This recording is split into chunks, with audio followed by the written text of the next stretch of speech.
Hello and welcome to TA for Traders. Today is Tuesday the 4th of April. I'm Nigel Croft.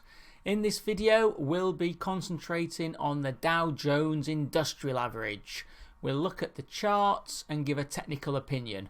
What we'll see is that yes, there is potentially short-term pressure coming for the index, but the medium-term uptrend does remain in place and the index is at a key support level.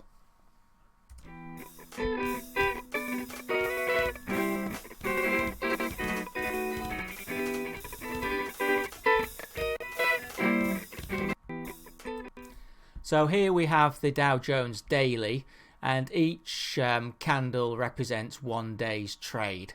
Now what you can see is that on the strong run-up that we had in January, February, the market got slightly overbought. It came back to the support of the 20-day moving average, which is the yellow line, found support. But then when Trump couldn't get his healthcare policies through, you can see that we had the slump and the support of the 20-day failed.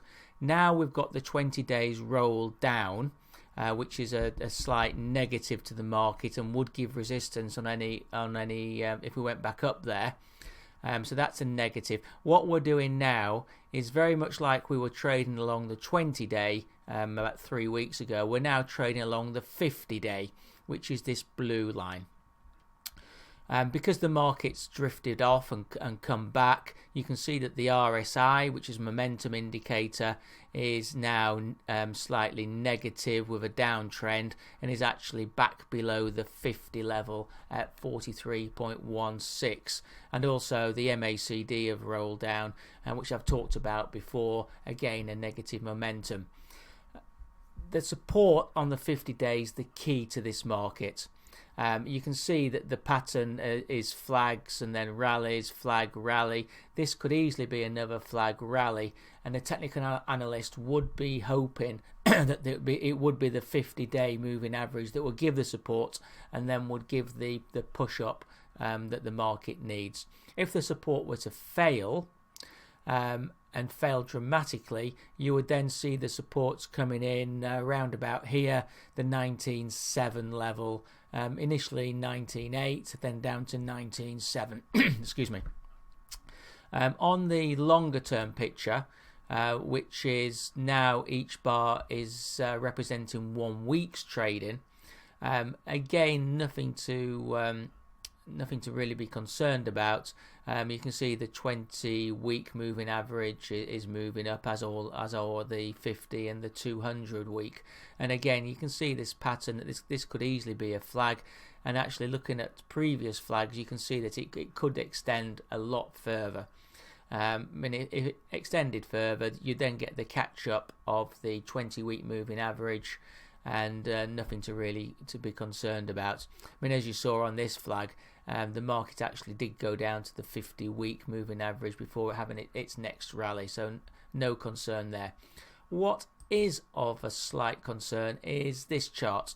Now here, each bar represents 4 hours trading, and what you can see is that really since where are we? It's the 2nd of March actually.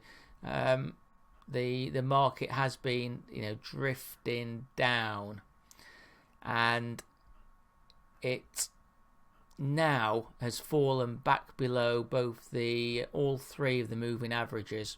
You can see that last week on the 31st of March that the 24-hour moving average, the yellow line, gave support, but that failed. That the 50-hour moving average is downtrending and is now giving the resistance to the upside. There is support here around about the 24.50 level, which is really key for this. If these moving averages cross over, the 20 crossing the 50, that would be a bearish sign, as they're both moving downwards, and that may give the push to test that support, which then reverted back to the daily chart would see the support of the 50-day moving average breaking. So a slight concern here coming through from this short-term 4-hour chart. How would this be broken, this bearish pattern on the 4-hour? Well, it would take a rally back above 20, about above here, 27.25, 27.50, around that level. That would then move it back above the moving averages, and we could get some momentum going back to the upside. Here also on the 4-hour, we can see that the RSI is negative in a downtrend and below 50, and that the MACD has rolled down. So really the 4-hour is saying that we're going to see a test of support at the 24.50 level, but that's not seen in the daily or the weekly, so just be aware of that. On the support resistance levels, these are from the dailies. So we've got resistance at the 20-day moving average, which is now moving down, 27.54.22. Then at one of the previous peaks, 21.028.5, with the support coming in at the 50-day, 25.71.68, and then the second support, 24.04 and 0.5. So that has been TA for traders, looking at the Dow Jones Industrial Average on Tuesday the 4th of April. I hope you found that interesting. I'll be back later when I'm doing the sterling, GBP against US dollar, and also the loonie, the US dollar against the Canadian dollar. So please do come back. Please be aware that these videos are for information only. They're not investment advice, and they're only my opinions. And please do read the disclaimer. Thank you.